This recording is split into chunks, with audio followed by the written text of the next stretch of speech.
Now that I have my own kitchen, I've been wanting these guys for so long.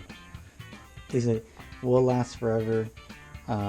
Quality of food perspective, something you can pass down, and that concept that it'll get better over time the more you use it. I love it. But one of the drawbacks is when people are thinking about starting their kitchens or getting more serious about cooking, it seems daunting. You gotta season it. There's a lot of do's and don'ts. So here's the thing. I'm no pro. I haven't been doing this forever, but I've done a lot of research, so I'm just a great starting point. I use this, all the stuff I'm talking about is things that I discovered along the way. Researched, whatever. First things first, where do I get these guys? What's going on? What should I look for? And here's the thing. Did you know that there are some pans, new and old, that are worth serious money? You know, the range is crazy, but as someone who wanted something that will be quality but didn't want to get crazy, we're gonna start with this. So the first thing I can talk about is Lodge, right there. These two are Lodge cast iron pans. One's a 10-incher, one's a 12. I figured this would be a great start. This will be my heavy duty one, and this will be for something bigger piece of meat, something I need more room for or whatever, right? So I've been using this since, been a little over a month now I've been here, and so I've been trying to use this as much as I can to start that seasoning. These are super affordable. I would say I think retail is like 20 something bucks, but here's the little trick.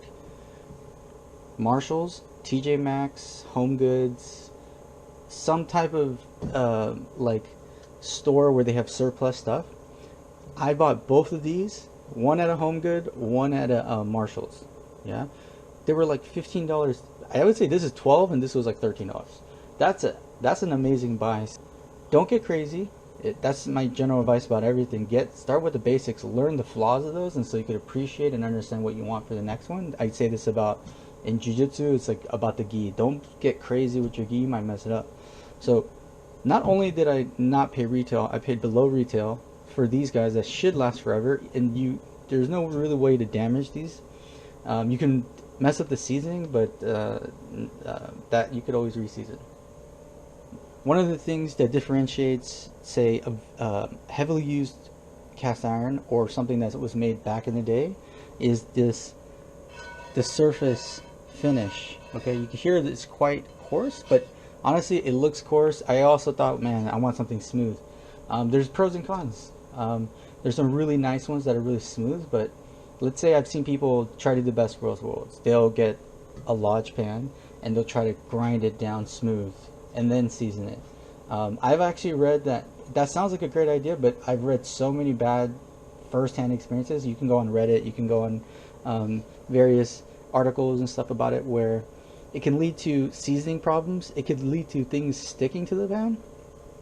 Certain oils would flake off when trying to season. So you know what I did? Let's keep it basic. If I had to give you advice, stop by Home Goods, stop by Marshalls, see if they have it. If they don't, you know, cool. If they do, grab it, buy it. It was a great gift for other people. I've gifted these before I even had access to my own, mainly because I knew I've used them many times before in other people's kitchens. I love them. Just been finally able to get my own. Feels like a big accomplishment. Yeah, I'm super excited about that. So find yourself a Lodge. These are highly recommended by professionals, right? Super cheap, readily available. Why the F not? Why should I get a cast iron pan? Most of you guys, if you're watching this, you either got one, just got gifted one, thinking about getting one. You probably know, but this is an amazing searer. When I'm cooking steaks for Steph's family, the first thing I'm looking for is a cast iron pan. I don't care if it's enameled or just raw iron. It's amazing. It soaks up so much heat, so when you want to sear it, there's an idea where you put something on something hot, that thing's typically cold or much colder than the heat of the pan or the pot. It immediately soaks up that energy, and then this whole pan starts to get cooler, right? By having something thick like this that can soak up a lot of heat, it just retains that heat. So when you put something, it's a perfect sear. It sears awesome. But something delicate like an egg, Yeah, that's going to be more difficult. I'm actually going to cook an egg tonight to show you guys what it can do. Remember, this has been used for a month, seasoned properly as best as I could from the research. I'll break that down, and then we'll see how it works. The idea is proteins would be great. Hard sears on vegetables. You know, I actually love to make garlic bread on this. I also like to make burgers or whatever. Just give me a great sear. Okay, so this is gonna be awesome, and it lasts forever. Let's talk about what do you do when you get a cast iron right out the box. A lot of cast iron companies, they'll have something called factory seasoning. The purpose is to just get you up and running, or they'll call it pre-seasoned, factory seasoning. But what it is iron, raw iron will rust, and so they'll put this coating on there, and at the end of the day, you don't need it, you don't want it. Just like anything I get new, I just rather just clean it, get a good base, and then move on. Right off the bat, wash it. I'm talking warm water, detergent, and then just get it off. Like some people say boil water in here. You can try that. Me, I just did hot water and I scrubbed it down best I can. I got one of these boys. It's got a silicone core, and then it's got some stainless like chainmail here. I just rubbed it down. You don't really need this. You can use one of the Scotch-Brite pads from that's on the other side of the sponges. You can do whatever. The next step is to dry it thoroughly. Okay, so when I'm here, let's say there's a few drops, just put it on the fire, warm the bitch up. Now it's dry. Here's the trick. Now we're on to seasoning. I did the research. I tried to look into it. What is better? There's two major methods. I chose one method particularly because it made more sense to me, but there's other methods that are quicker. I actually do a mix. One of the methods I did for the first seasons, and then the other method I do for everything moving forward. Okay, so I think that makes more sense. So let's break it down. So what is seasoning? So seasoning, what it does is it creates a protective layer over the pan so it doesn't rust. It helps things be non-stick, and that's predominantly the main reason why you want to season it. Every single discussion about cast iron, seasoning is super important because you build a base and it gets better and better over time. So what is seasoning? When oil gets super hot on a pan, it actually does something called polymerization. Now, I ain't going to pretend I could even spell that word, okay? The main thing is, what they say is, the oil heats up, super thin layer of oil heats up. It doesn't protect the top surface. It actually gets in there and creates some type of polymer. So they said it's a bioplastic. I think the term is scarier than it really is. What it does is binds to the pan and creates an awesome layer that is helpful for many things. So that's the basics, okay? What does that mean? That means we gotta get this shit hot. Quick concept, I didn't know this growing up. Depending on the oil you use, certain oils will smoke faster than others. So it makes sense. There's two factors with oils, major building blocks: smoking point and flavor. Olive oil, tons of flavor, but smokes really early. Butter, tons of flavor, smokes really early. I got here canola oil, neutral oil, so meaning there's less flavor, and then but it has a high smoke point. So I think it's like 400 to 425, maybe 450, something like that. This one's 325 to 375. So the trick is get a high smoke point oil, neutral oil. It just does its job. Side note, when I cook steaks, I do not use olive oil. If I have to use butter, I will mix it with oil to increase the smoke point, but I would need a high smoke point oil. An aside, alright? So check this out. I just watched this boy. The trick here is, so you got your neutral, high smoke point oil.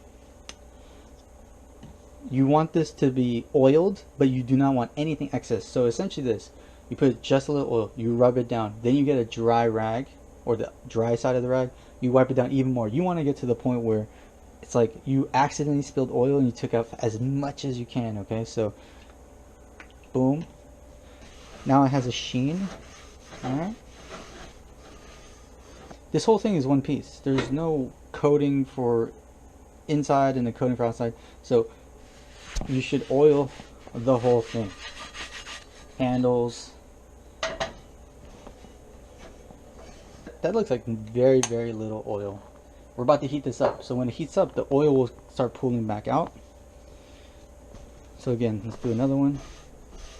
Let's go around the whole thing. One of the methods involves this. You turn the fire on, you wait, you get this so rocket hot it starts to smoke, and then you're done. It created that it's as it burns off, there's a couple things, like it prevents the oil from going rancid, but at the same time it starts that polymer process, that seasoning, and then you wipe it off, you let it completely cool down, you wipe it off, you do this again, and you do this over and over and over. And I've read people say 6 times, 7 times, whatever. That takes too long, G. You know what I mean? So I'm gonna try to do it twice, and we're good. Cast iron, as much as it's great for searing and all that, I've seen videos where they do heat temps, infrared or whatever, and then you can see a distinct heat mark right here. It doesn't evenly heat everything, okay? So the reason why I didn't like that as the very first season is because you can even see it in the pan where it's wet and where it's not. Although the whole thing's hot as hell, there are definite hot spots. So what is the second method? Bing, oven. So this is oiled up, ready to go. The first stage is set it to 200. Don't wait for it to preheat and pop it in like you're baking something. Stick it in cold, let it come up to 200. When it's done preheating, set it for an hour. Leave it in the oven for 1 hour. Once it hits the hour, turn that off, let it cool down for an hour, 2 hours. It's gonna rise, it's gonna fall. You wipe it down again. Try it again, another layer of the oil. Wipe it, same process. This time you're gonna go to 400 to 450. 2 hours up, 2 hours down. To me, this was plenty enough. I'm like, yo, here's the reality. People who's been cooking cast iron for so long, the best way to build up that seasoning is to cook. That makes sense to me. So I did the double, and we're good. That makes sense that you're gonna get a much even heat through the oven than on the stove top. Another tip is on the bottom, if you have too much oil, it might drip to the bottom, so just have it covered up. But the idea is, if it's this dry, it probably won't drip. All right, I would say when I first seasoned it, it was probably a little bit more, had more sheen to it, assuming there's more oil, and it was fine. What I did was I put it in the oven upside down, and then did its thing. So that is how what you do when you right out the box. You clean it, you dry it, you use the right oils, you apply the oil correctly, you use the step process for the oven for the seasoning.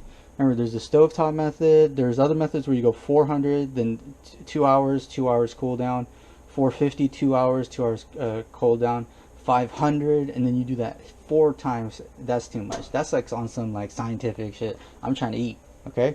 So for me, the 200 and the 400, 450, great. It made sense to me, more so than the stove. But that stove method I use more often, because after I cook, that's how I deal with it. How about we go cook something? Let's start cooking. Heat on. Keep this in mind, cast iron, play to its strengths. Sear, we talked about how uneven the heat is, the surface, all this stuff. Eggs are not a strong point, but people like to use eggs as a way to tell if something's non-stick or not. So let's give it a try. Let's see what's going on. I'm cool using olive oil. You know, when we're talking about seasoning, it's going really high temperatures, smoke point, don't want to cook with that. But in this situation, we're not going to get it so hot where it's smoking. Like, that's not what we want. We want a lower heat, so olive oil got good flavor. You feel me? Okay. What I want to do first is I want to toast some bread. Why not? Okay.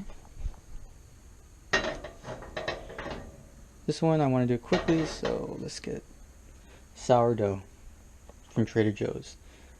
Nice.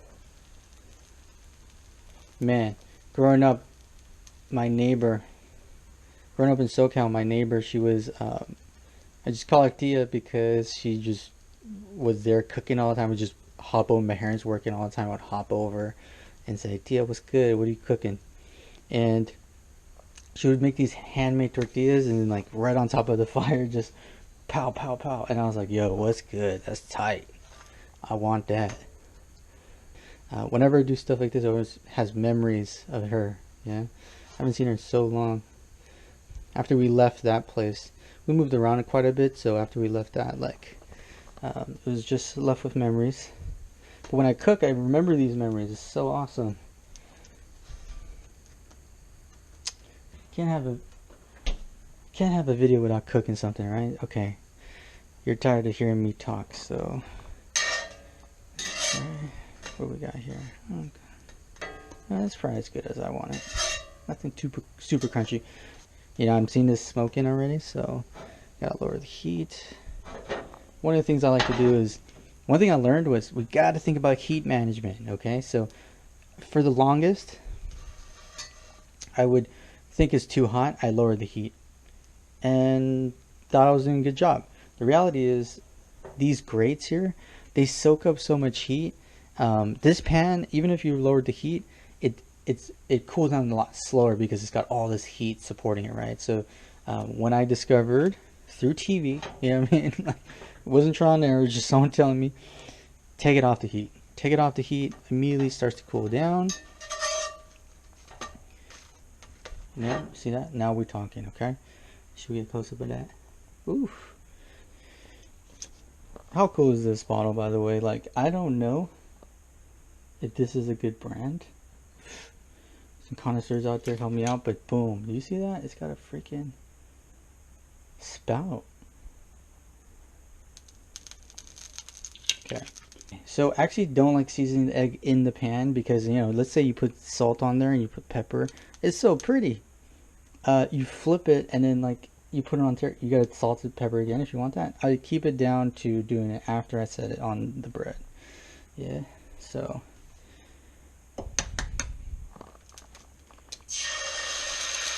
okay, good sear. And I just let it sit. Let the oil surround it.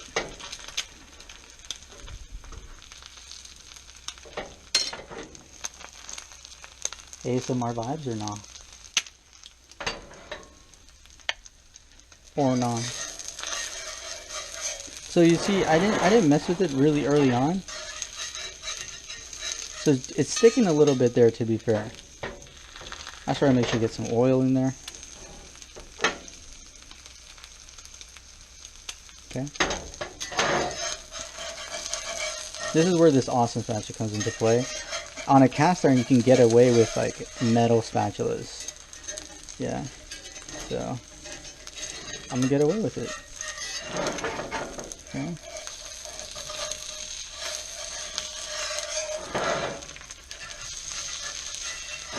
Yeah, I see it leaving some residue on the pan. At least not a super hard stick. Yeah.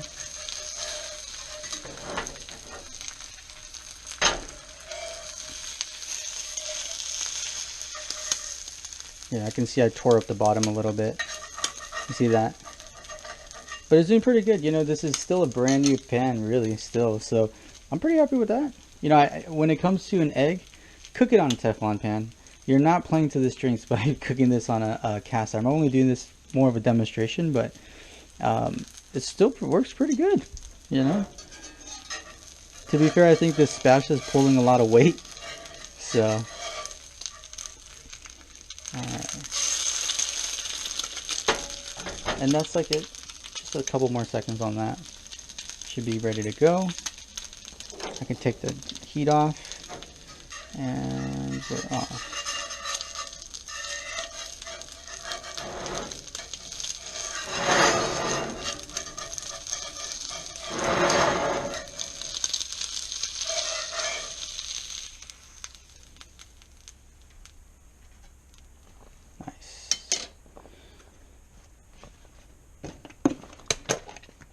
Why not a little bit of parm, right? While it's still hot. Okay. Shit. Alright. This parm should be a little bit salty, so I'll just put a little bit. And then nice little pepper for contrast. There we go.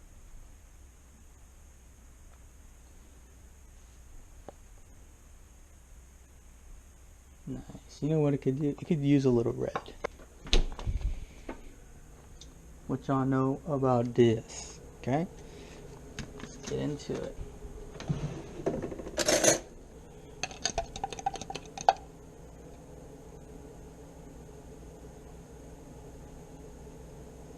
Okay. Let's give that a shot. Nice. Something real quick on the cast iron.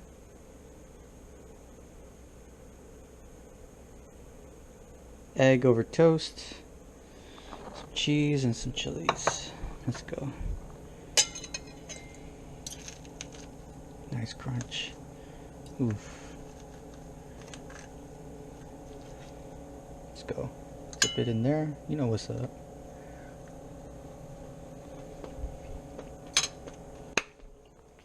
Yes.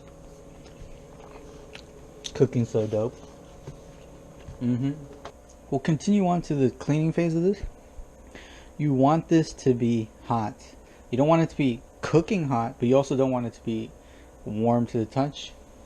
This is the key now. We're done cooking, right? If it was a steak, you'd let it rest on the countertop, whatever, while this is cooling off heat. Want it to cool faster? Literally just pop it on some grates that haven't been used. The trick is, how do we deal with the used oil? And in this scenario, you see a little bit of crust. Do you see that? Yeah, you see that, right? For me, what I like to do is get a paper towel. We're talking about cleaning and then setting it up for the next time. So re-seasoning this. Cooking that helps season it. But when we wash it, we don't want to soak this in water. It is iron after all. And actually, from everything I've read, soap is fine.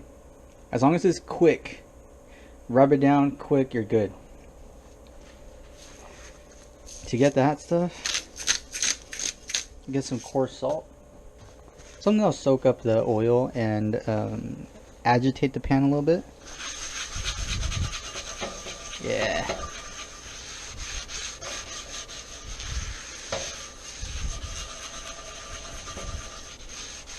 Cool. So boom. That's my cleaning. What I do now is rinse it.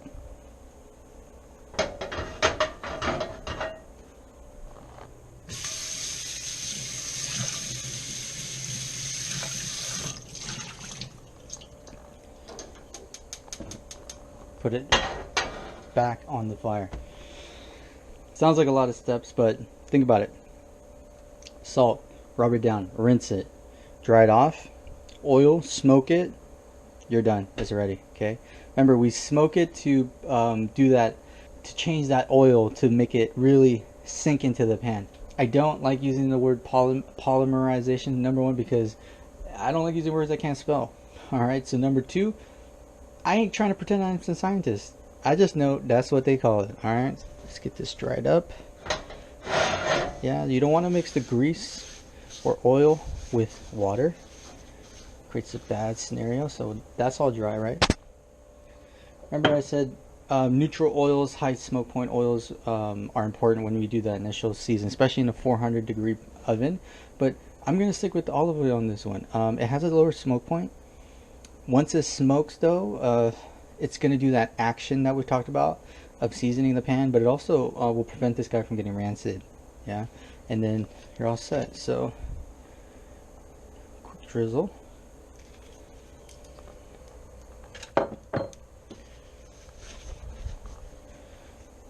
Wipe it down. Okay, and then get to the sides. Get to the top surfaces. I don't care. Okay. Let it sit here till it starts smoking. Put it off the heat. You're done. Don't think about it. Get yourself a lodge. Super cheap. Can find them everywhere. Readily available. You bring it home. You wash the shit out of it. You let it dry. You wipe the whole thing down in oil. Super dry. 200 degrees, 1 hour. Let it rest for an hour. Come back out. Oil again. 450. 2 hours. Let it rest 2 hours. You're ready to go. First thing I cook chopped bacon in this thing. Really get something really fatty. You can do protein. You can do all that. And you're ready to go. do the seasoning that you do every time. Just you could either wipe it down or use the salt like I did. Salt is extra. I usually just wipe it down. Oil, let it smoke onto the next, and you're done. You know, I'm really enjoying the idea of just building that up, that seasoning up. Do you see that? I see smoke. Okay, and we're off. Heat's off. Off heat, and it's all set. We're done. That's it. Hope this was helpful. I'm looking forward to learning more. I'm looking forward to stepping up my cooking here. Let's go. I want to learn some shit. You hear me? Alright, I'm out of here. Peace.